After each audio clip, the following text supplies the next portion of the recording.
अगर हम बात करें गोल्ड सिल्वर की तो पिछले हफ्ते गोल्ड सिल्वर के भावों में हाईयर लेवल से करेक्शन आता हुआ दिखाई दिया।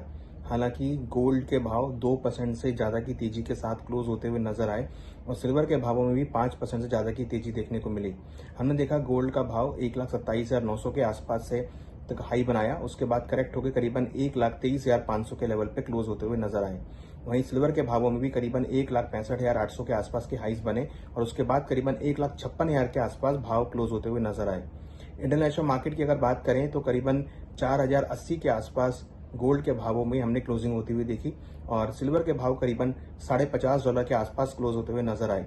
हमने ये देखा कहीं ना कहीं जिस तरीके से एक सेलिंग प्रेशर हमने हायर लेवल पे देखा, क्योंकि कहीं ना कहीं यूएस सेंट्रल बैंक की तरफ से इंटरेस्ट रेट कट होने की एक्सपेक्टेशन बिलो 50 रह गई थी, तो उसके बाद एक प्रॉफिट बुकिंग आती हुई दिखाई दी।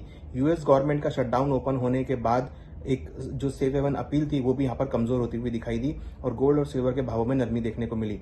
डॉलर इंडेक्स, बॉन्ड यील्ड भी यहाँ पर बढ़ते हुए नजर आए, तो हमने देखा कि गोल्ड सिल्वर के भाव हायर लेवल से करेक्ट होते हुए नजर आए। अगर हम अगले हफ्ते की बात करें तो अगले हफ्ता कहीं ना कहीं मार्केट में एक साइडवेज रह सकता है, क्योंकि अगेन हमने रशिया यूक्रेन में ड्रोन अटैक होते हुए देखे हैं। यूक्रेन ने ड्रोन अटैक किया है रशिया के ऑयल पोर्ट के ऊपर, तो कहीं ना कहीं उसकी वजह से सप्लाई यहाँ पे डिस्टर्ब हो सकती है। तो हमने देखा क्रूड के भाव करीबन 2% इंक्रीज हो गए थे, तो एक जियोपॉलिटिकल टेंशन दोबारा से एस्केलेट होती हुई दिखाई दी है। तो अगर हम ओवरऑल बात करें तो यहाँ पर कहीं ना कहीं भावों में हायर लेवल पे बिकवाली देखने को मिल सकती है। तो अगर गोल्ड सिल्वर के भावों में उछाल देखने को मिलेगा तो फिर वहां पर बिकवाली देखने को मिल सकती है, क्योंकि इंटरेस्ट रेट कट होने की एक्सपेक्टेशन बिलो 50 रह गई है। उसकी वजह से लग रहा है कि जो सेफ हेवन अपील है गोल्ड सिल्वर की वो यहाँ पर कमजोर हो सकती है। अगला हफ्ता सलन राइज देखने को मिल सकता है। यहाँ अगर हम सपोर्ट जोन की बात करें तो करीबन 1,20,000 एक स्ट्रॉन्ग सपोर्ट रहेगा और हायर साइड में 1,28,000 एक स्ट्रॉन्ग रेजिस्टेंस रहेगा।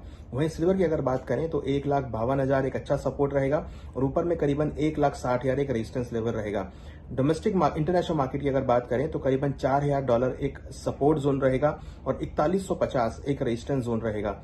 सिल्वर की अगर बात करें तो यहाँ पे $48 सपोर्ट जोन रहेगा और $52 एक रेजिस्टेंस जोन रहेगा। तो इन लेवल्स के बीच हमें लगता है कि मार्केट मूव कर सकता है और हायर लेवल पर गोल्ड सिल्वर में बिकवाली देखने को मिल सकती है, क्योंकि कहीं ना कहीं जो सेफ हेवन डिमांड है वो यहाँ पर कमजोर होती हुई दिखाई दे रही है। अगर हम बात करें गोल्ड सिल्वर की तो पिछले हफ्ते गोल्ड सिल्वर के भावों में हाईयर लेवल से करेक्शन आता हुआ दिखाई दिया।